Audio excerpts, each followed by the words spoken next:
Hello YouTube, this is Morgan Airspeed Prime here with my last Reckoning of Roku chapter analysis video. This one's going to be for chapter 55, which is called Epilogue. Once again, YouTube channel membership is enabled on the channel if you'd like to help support, and subscribing also helps. But yes, we're here at the epilogue, the final chapter of the book. It's been a long series, but we are at last here. And the last chapter is very interesting. It is a Sozin point of view chapter. It's set basically a year after the previous chapter. So like Sozin's coming back to the island here, Lombok Island, for the first time in a year. And it seems like the most obvious setup for book 2, which of course we now know is the awakening of Roku. We don't have a description for what the book for sure is going to be about, but I think there's some relatively interesting points brought up here about this. So, yeah, we just addressed with the idea. Sozin is here with Kozuru and Dalasai. And yeah, he notes that it's returning to the island after a year. And a year ago, he'd come to save Roku, only to be saved by Roku, of course. We addressed some interesting things of basically how Sozin reported back about what happened when he got home, which is this. Kozuru didn't seem to doubt Sozin's version of events, that Sozin had killed Ulo, but was badly injured in the process, and Dalasai was smart enough to keep her mouth shut. So yeah, the story spread like wildfire in the Fire Nation that the Crown Prince had defeated a powerful separatist chieftain. It read like the opening of a modern legend. The reason they say here for why Dalasai is going along with this is that if she ever went against Sozin and said that he was lying, Sozin would pull the plug on her project, which is what they're here to explore, basically. Given that it's Dalasai in focus, you could probably already tell what this is about, but we'll get there in just a minute. We addressed that, yes, the Lombok Island has been mostly independent. It is officially known as Lombok Island now. It's a special region of the Fire Nation rather than a full-fledged prefecture. And yeah, this allows the clan to govern themselves, at least ostensibly, while granting the Fire Nation the right to the island's natural resources. This apparently is not what Taiso wanted, but Sozin, because of his growing reputation within the Fire Nation, was able to sort of like make this happen, basically. That people are very confident in the Fire Nation's future, and he is the young, promising heir, basically. And because he's become so respected, he has gained the Fire Lord's respect and ear, and has been brought into play at the big table. He has a seat at the big table now, basically. Because again, he has all the information from Wan Shi Tong's library. And plus he's bolstered his reputation with the story he's telling about what happened here on the island. So yeah, we get to the project here. This better not be a giant waste of time and gold, but Dalasai is confident in it.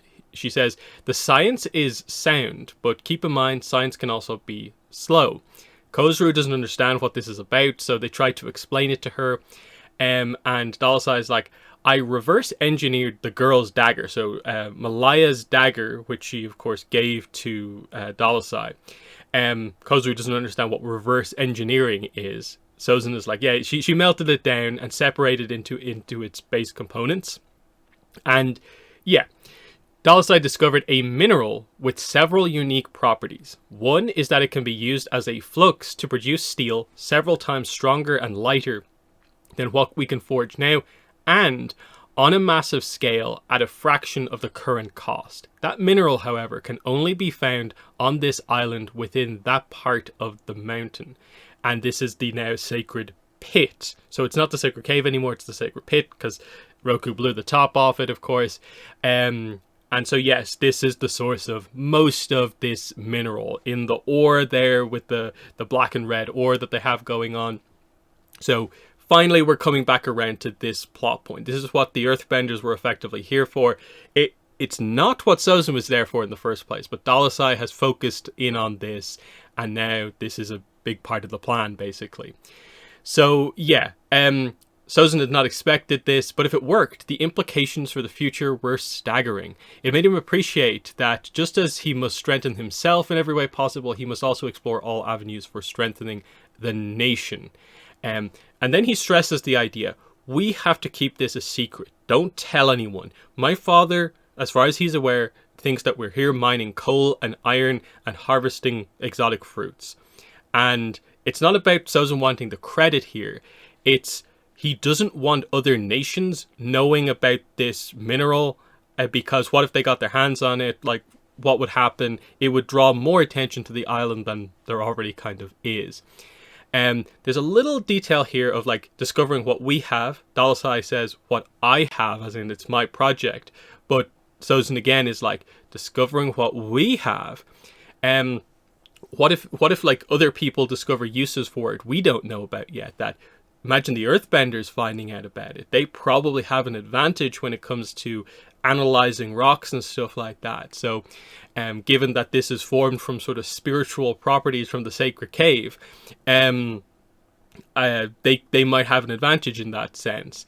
And the other thing, he doesn't tell them, but it's said in the narration here, he doesn't want his father to know about the discovery because, this is a big detail here, ever since he'd been allowed into the room where the most important decisions were made, he'd grown more confident that he would make a better Fire Lord than his father. If his father knew about the mineral, he'd likely squander the advantage in some well-intentioned diplomatic exchange of information. Sozin couldn't let that happen. He was starting to form his own vision for the Fire Nation's future, and every day it became clearer that he was the one who might bring it to fruition.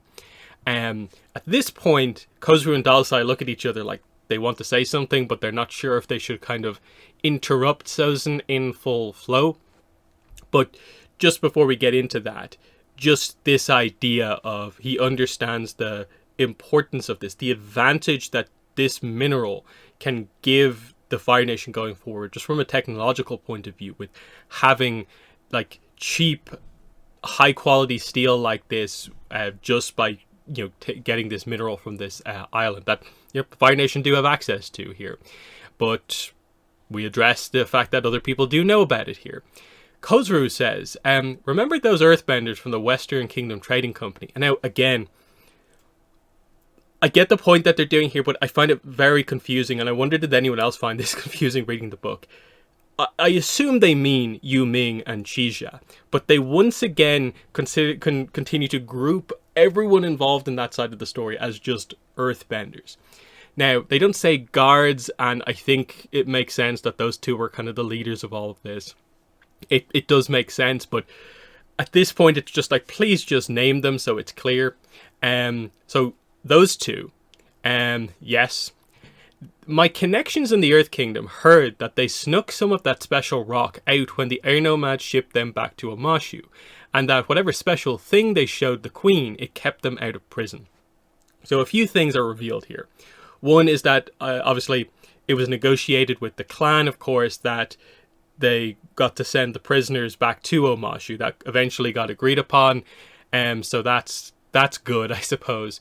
But that somehow Yu Ming and Qixia did manage to take some of the special ore off island, and apparently they showed it to Earth Queen Guozun, and this is the only reason they were not immediately put in prison for, I guess, going against her orders, because she didn't give permission for this first kind of trip to actually happen. So that's interesting. She seems like a pretty good queen, so the idea that she's doing some kind of politicking here, of like she's actually interested in this, is an interesting prospect overall. And then the fact that it's the Earth Queen who knows, sorry, the Queen of Omashu who knows about it, rather than Earth King Jaialun, creates an interesting situation for the next book, potentially. So, at this point it's revealed that the natives are the ones kind of setting up the mining drill here, so I guess part of this is that they get like employment, or like they get to be involved in the kind of harvesting of these resources so they don't like wreck the place, which I think has to be the takeaway from this, is that I would hope that they're going to make sure that that Lombok Island is not mined to exhaustion like what happened with the kind of Yama backstory situation. But I think part of the deal, obviously, is that they don't get to just absolutely obliterate the place. We get a really interesting detail here, which is that apparently Sozin has set up or planted Ta Min as a diplomat in Queen Guozun's royal court several months ago. He has not heard this information from her, and in fact, she has not reported back to him in weeks. And apparently Sozin has a bad feeling about this, and he's going to look into it. So that seems like a relatively clear setup for the second book, that something might have happened to Ta Min, or is the I keep saying Earth Queen, is the Queen of Amashu keeping Ta Min sort of quote-unquote hostage, or is something else going on here? Because I think she really stood out as a character in the few chapters we had with her early on in the book, and she would be a character we'd be looking to see a bit more of maybe going forward. So that'll be interesting, because we do expect, I think, some Earth Kingdom focus for book 2. Then we get to Sozin shifting his attentions to Roku and how much Roku has changed. That, yes, the natives wanted to execute the Earthbenders, but the Avatar, of course, advocated for just sending them back to face justice in the Earth Kingdom. Sozin doesn't like this because he doesn't have a strong opinion of the Earth Kingdom, because he says if such a thing as justice could be found anywhere in that sprawling, sloppy patchwork of poverty-striven stakes called a nation. And if Roku hadn't spoken up, this wouldn't even be an issue. That effectively, by not allowing them to be executed, Roku has allowed the information about the special material, the mineral, to kind of leak off island, and now the Earth Kingdom knows about it. And then he addresses Roku more specifically here. His friend had undeniably and unfortunately changed, and Sozin blamed the air nomads for this. So they're adding these little bits and pieces on that reasons for Sozin to particularly dislike the air nomads. He already doesn't like them, but it's maybe not a hatred just yet. But then it's the idea of, oh, Roku's new friend Gyatso is an air nomad. Now, overall, the air nomads have changed his best friend to be someone who's not really Fire Nation focused anymore. And as we're going to see here, the Fire and Air Center of Learning is going to come up in a second, and that's going to be a problem in the future. And more things start to build up of like reasons for Sozin to really dislike the air nomads, to the point where he wouldn't just specifically try and find the Avatar and take them out, but would use something like the comet to eradicate the entire nation. That's something they definitely have to build towards, because it's one thing like, oh, the Avatar could get in my way, I'm gonna get rid of the Avatar, but it's another like thing to be like, and a whole nation is just kind of caught in the crossfire of you going after one person, and there has to be something more there. And I think building the dislike of air nomads for Sozin is important to do. So yeah, without Sozin's guidance, the air nomads had managed to indoctrinate Roku with their naive, idealistic world view, of course. And yeah, he has built the Fire and Air Center of Learning in the capital. He calls it a little temple. Now, a year after it's been built, or give or take, it was struggling to gain any followers and probably wouldn't exist this time next year. But again, this is probably one of the most interesting things. If you have read the RPG, this is going to become quite important, quite popular in the coming years. And especially like the RPG is set when like Roku's like 28, give or take. So in or around like 10, 11 years from now, this thing is actually going to be quite an impact on the Fire Nation. That the nobles, the young nobles in the Fire Nation are going to have a different kind of worldview. Sozin's sister Zaysan is going to be kind of similarly sort of following some air nomad ideals, and you can see more and more things building up of like this becomes a problem, but Sozin doesn't see it just yet. And the idea that people actually might like the air nomad worldview on things, including people in the Fire Nation. So love the setup here, especially if you know the RPG material.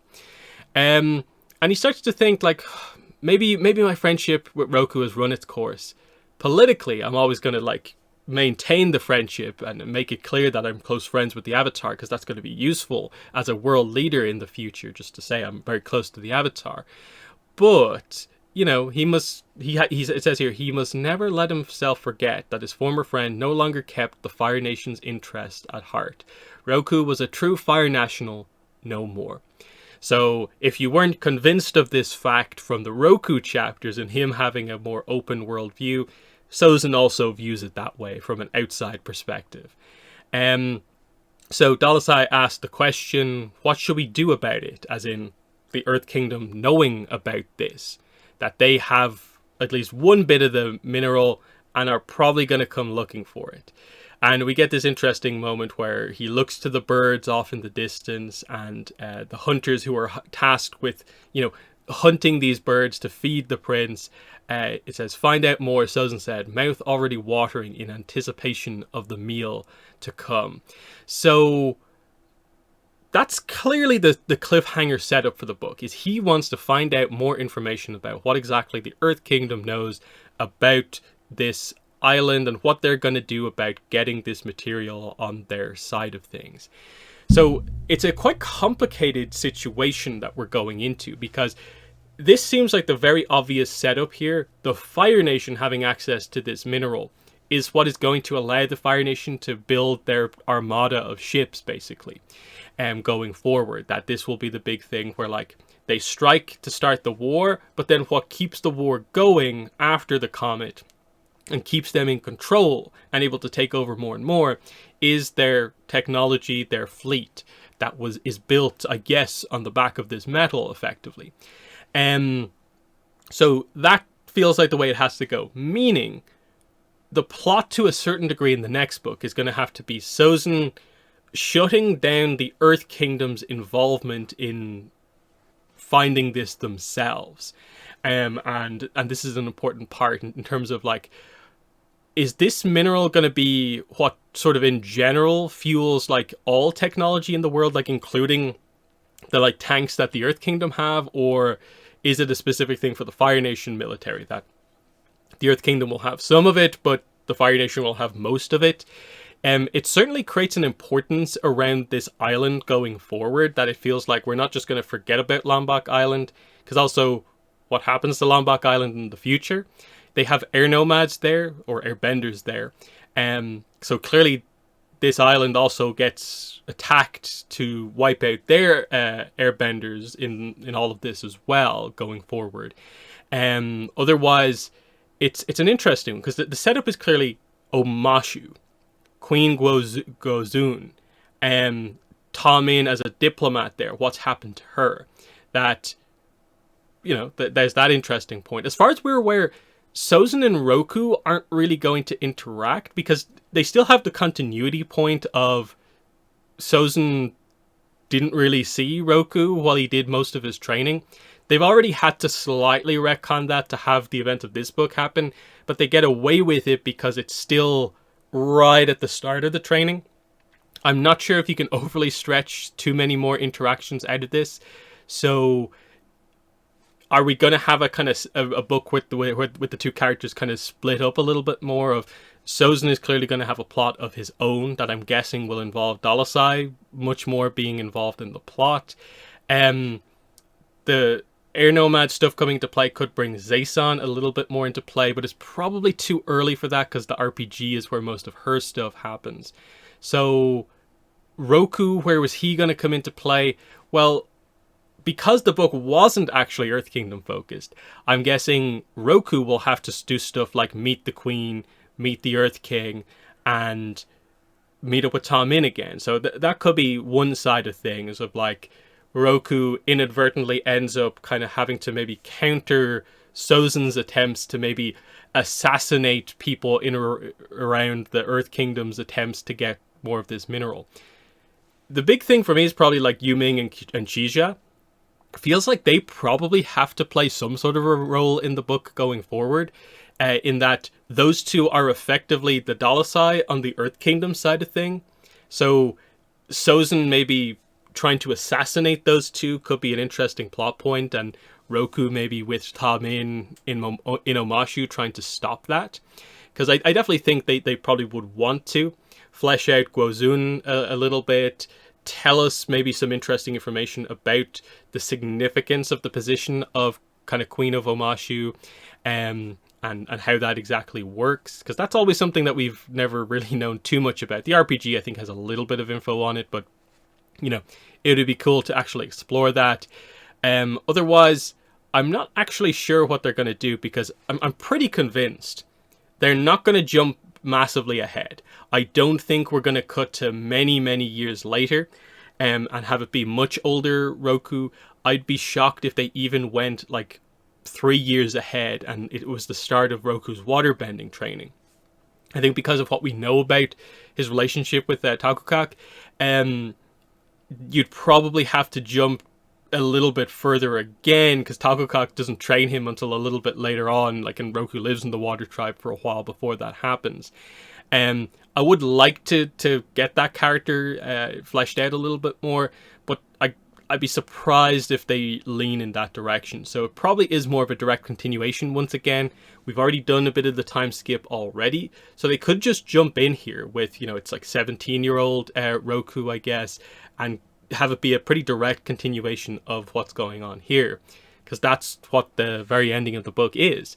Sozin wants to find out more and is ready to do whatever needs to be done to make this happen, because yeah, the visual here is 3 birds getting shot out of the air and him being like, yes, I'm eager for this to happen. So Sozin, very no hesitance with Sozin when it comes to killing people, I think, anymore, to make his plans come together. So interesting stuff.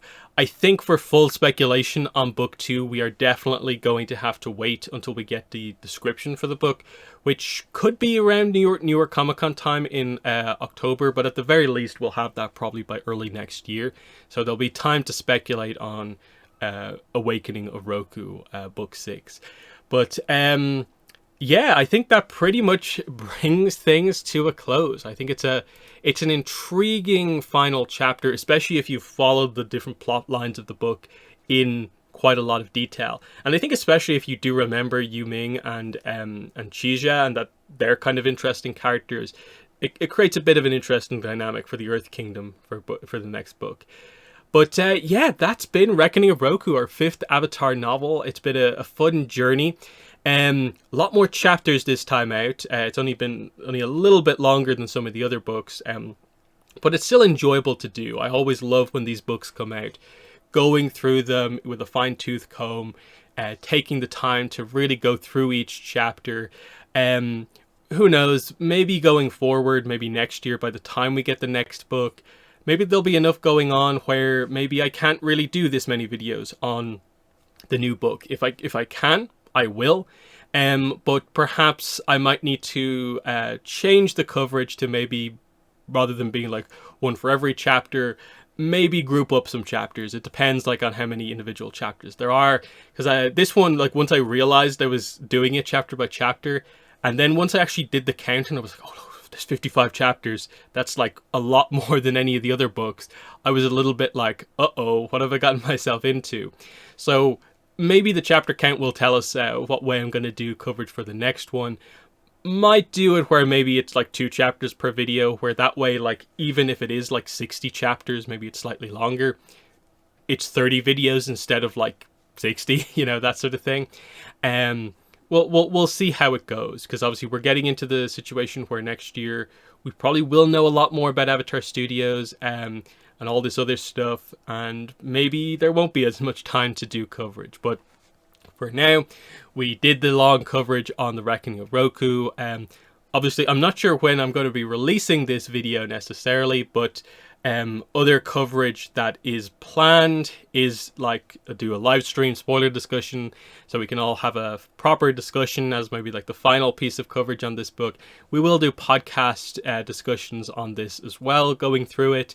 But yeah, for now, that's been the chapter analysis series for Chronicles of the Avatar, Book 5, The Reckoning of Roku. Thanks for listening and supporting this series going forward, and bye.